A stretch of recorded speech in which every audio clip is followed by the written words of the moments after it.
Hi, I'm Eric Siegel with ericstrains.com. Today we're going to be taking a look at one of the new 3-rail O-scale EMD SD70ACe's from MTH. Alright, so here we have the old standby, the workhorse of pretty much any O-gauge layout depicting modern railroading, the SD70. Now this is an SD70ACe, but there have been many variants of SD70s made over the years, and they've all been very popular engines and therefore very popular models. And because of that, MTH has been making models of the SD70s for many, many years. Now, because MTH has been making models of SD70s for so long, these are very well-built, high-quality, nicely detailed models that are extremely reliable. So these things are truly workhorses, not only for a lot of O-gauge layouts, but also for MTH. And that's why hardly a year goes by where MTH doesn't catalog an SD70 in some form or fashion. I myself have accumulated quite a few MTH SD70s over the years because they're such great models. I don't recall the exact number right now, but I know it's at least 14 that I own, and that number will continue to rise in the future because every couple years I like to add 1 or 2 new SD70s to the collection because they're so beautiful, so reliable, and they've got so many great paint schemes. I mean, pretty much any paint scheme that you would want on an SD70, they've probably done at some point in time. So anyway, what we're going to do is start off with a little bit of background and history on the SD70s and the SD70ACe's, and then after that we'll get into the MTH rendition. So the SD70 is a series of diesels produced by EMD, Electro-Motive diesel, starting in 1992. The SD70s were a direct response to GM's production of the Dash 9 diesels. Over 4,000 SD70s have been produced since 1992. So like I said, these things have been extremely popular with the railroads. Pretty much any major railroad you can think of has had or does have SD70s on their roster. There have been many different versions of the SD70 produced by EMD over the years. Obviously, the first model was the straight SD70, and then as the series has evolved, they've come out with different versions. Some of the most popular have been the SD70M, the SD70MAC, the SD70ACe, which is what we've got here, and the SD70M2. And then they've also had many other variants made in smaller numbers for various railroads based on specific requirements. Now, as I said, what we've got here is an SD70ACe. Production of SD70ACe's began in 2004 and ended in 2014. The ACe's were built as a successor to the SD70MACs, and while there are several subtle modifications, the main difference is that the ACe's complied with the Tier 2 EPA emissions regulations, and in 2012 they were made to comply with Tier 3 emissions regulations. The earlier Tier 2 SD70ACe's produced 4,300 horsepower, and the newer Tier 3 SD70ACe's produced 4,500 horsepower. In 2015, the EPA's Tier 4 locomotive emissions regulations went into effect, which made it illegal to manufacture Tier 3 locomotives for U.S. railroads. EMD was unable to modify the 710 series prime mover in the SD70ACe to be Tier 4 compliant, and so that forced them to stop production of the SD70ACe for all American railroads. They now only make the ACe's for railroads outside of the United States. As a result of the EPA's crushing regulations, EMD is currently not building any new locomotives for U.S. railroads. Fortunately, however, I've read that EMD is currently working on a new Tier 4 compliant SD70, which will be called the SD70ACe T4. I know they've built at least one pre-production model, and I think they're expecting to have them ready for customers later this year in 2016. Hopefully when the new Tier 4 compliant SD70s make it to the market, they will continue to have a great service life on U.S. railroads for many, many years. Alright, so now let's talk about the MTH rendition of the SD70. Like I said, they've been making it for quite a while. This latest rendition was made available in their 2015 Volume 2 catalog, and then they started arriving in stores toward the end of 2015, so we really didn't have to wait very long to get our hands on these. Now, they are available in 8 different paint schemes. There's the Montana Rail Link version like you see here, but they've also done a Denver Rio Grande UP Heritage version, a Mopac UP Heritage version, a Norfolk Southern, a Union Pacific Flag version, a BNSF, a Florida East Coast, and a Canadian National. As is typical for MTH, they sell 2 different versions of these diesels. There's a scale-wheeled version for operation on 2-rail track, and then there's a high-rail wheeled version for operation on 3-rail track, and of course I have the high-rail wheeled version. Oh, by the way, if the terms high-rail and scale-wheeled and 3-rail and 2-rail are confusing to you, it probably means you're new to the hobby, and when you're new to the hobby, all of those terms can be a little bit confusing. I know when I first got into the hobby, it took me a while to figure everything out. So my apologies for that. I don't have time to explain all that in this video, but at some point in the future, I would really like to do a video where I lay it all out and explain the differences between 3-rail and 2-rail and high-rail wheels and scale wheels and all that stuff. Also, as is typical for MTH, they typically have 3 different road numbers for each model that you see. So, for the Montana Rail Link version, for example, there are 2 powered units. I have both of those powered units. This is one, you'll see the other in a little bit. And then they also sell a non-powered dummy unit as well. Let's go over some quick stats and facts on this model. The length is 17.5 inches, 19 inches if you count the couplers. The weight is 6 pounds, 8 ounces. This engine has 2 pounds, 6 ounces of pulling power, which is pretty good. And the minimum required curve needed to run this engine is 0.42. On the inside, this engine is powered by 2 large flywheel motors. There's also a fan-driven smoke unit for the smokestack, and this engine does feature the latest ProtoSound 3.0 for sound and digital command control.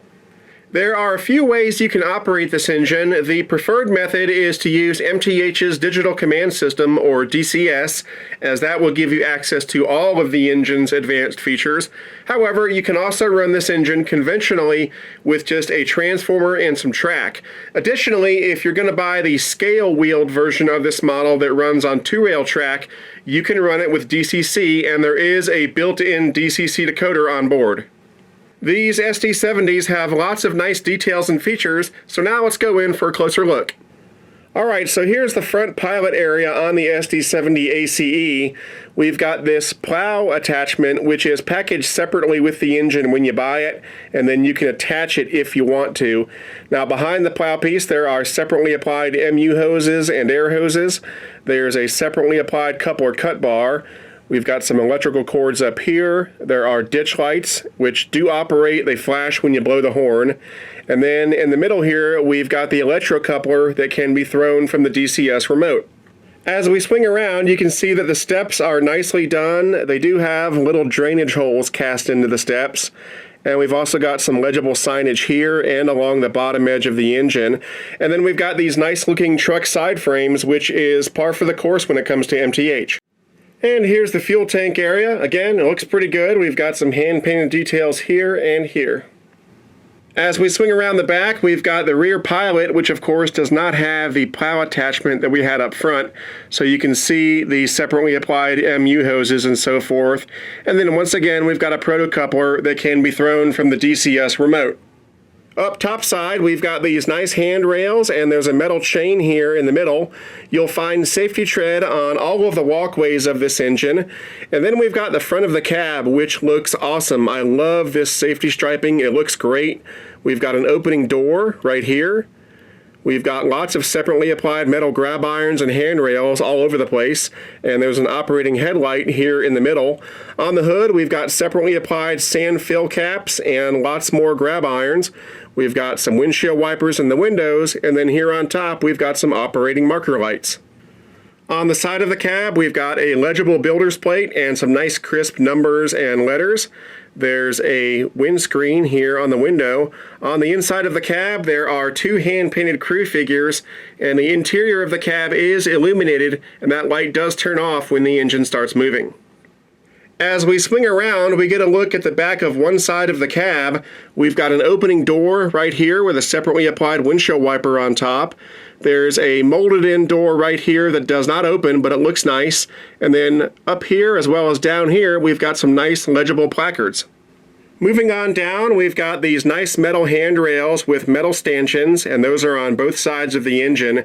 The sides of the engine look fantastic. We've got lots of molded-in detailing that looks great. There's a see-through metal screen here, and there's one on the other side as well. There's a molded-in door here that does not open. We've got lots of legible placards once again, and then here in the middle, we've got that beautiful, crisp Montana Rail Link logo. As we get toward the rear of the engine, we come to one of my favorite features on these SD70ACes, which is this big rooftop fan assembly. It looks fantastic. These are see-through vents. We've got metal lift rings on either side. There's a brake wheel here, another see-through vent right here, and then of course lots of nice detailing all over the place. Here we have the back of the engine where once again we've got a nice set of handrails, a metal safety chain, lots of separately applied metal grab irons, and an operating backup light. Up on top of the engine, we've got some nice detailing on top of and right behind the cab. And then as we move back, we've got the smokestack and a nice add-on horn piece. Now, of course, this engine does have a fan-driven smoke unit down inside the smokestack. And as always, to load smoke fluid into the smoke unit, you pour the smoke fluid directly down the stack. And then toward the back, once again, my favorite structure on these SD70ACes, this big fan unit. We've got two very nicely detailed fans on top, and then there's one back here as well, and all three of these fans do have free spinning blades on the inside. Now, as is typical for these SD70s, this fan unit can be removed like that. It's held down with magnets. And inside, we find the master controls for the engine. So right here, we've got a switch that toggles between 3-rail and 2-rail operation. Of course, mine is set for 3-rail operation. Over here, we've got a switch that toggles between DCS and DCC operation. So if you wanted to operate this as a 2-rail model with DCC control, you would flip both of these switches to the opposite ends. Right here, we've got a knob that controls the smoke output, and then right here is the master volume knob. Here's a look at the underside of one of these engines. We've got 4 pickup rollers, 2 per truck. There are 4 traction tires, 2 per truck, and they are on the inner axle of each truck. And then right here in the middle is the speaker for the sound system. Alright, so the last thing we're going to do before we start this thing up is BFIMO, best feature in my opinion. So my favorite feature on these SD70s is actually the sound set, and that may come as a surprise to some of you guys because typically when you ask the question, who has the best sounds out there, Lionel usually wins that argument because, in my opinion, the hardware that Lionel uses in their sound systems is better. They have high-quality speakers, nice big bass chambers, and because of that, their engines typically sound very powerful because there's a lot of bass, a lot of low end, and a lot of oomph. And with MTH, on the other hand, I think their sound files are actually more accurate and more prototypical than Lionel. And so then it becomes a question of speaker quality and the amount of bass that you're going to get out of the engine. And with some MTH engines, unfortunately, they sometimes end up sounding a little bit tinny because there's not enough bass. But with these SD70s, they sound great. The sound set itself is excellent, and the speaker is good enough, and the bass is good enough where this thing really sounds fantastic. When you power it up, it sort of roars to life like a big Leviathan, and it sounds great. It makes these things a lot of fun to run, and you'll hear it in just a second when we start this thing up. So best feature, in my opinion, is the sound set. Alright, so let's go ahead and start it up.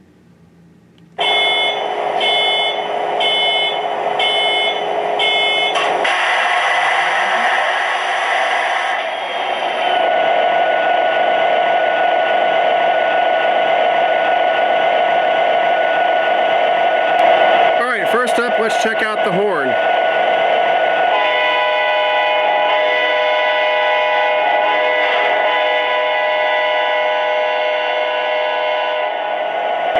And here's the bell.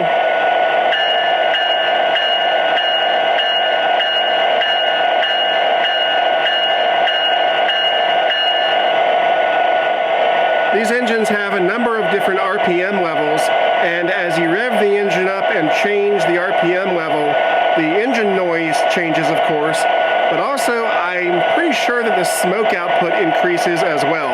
Let's give it a try.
As I said earlier, I did buy 2 powered units, so I've got both of them in a lash-up configuration, and we are ready to roll it out.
Alright, that about wraps it up for this review. This is a gorgeous engine and a very reliable model. If you're looking for a workhorse engine for your layout, well, this is it. Now, if you're interested in purchasing one of these, the retail price is right at $500. Although if you go through a good MTH dealer, you should be able to get a little bit of a discount off that retail price. And as always, if you're looking for a good MTH dealer, try my favorite train store, which is Legacy Station. You can find them on the web at www.legacystation.com or give them a call at 770-339-7780. Anyway, that's it for now. I'm Eric Siegel, and I'll see you next time. To discuss this model or any other O-Gauge trains and to meet other O-Gauge modelers, check out the O-Gauge Railroading Magazine online forum at ogrforum.ogaugerr.com.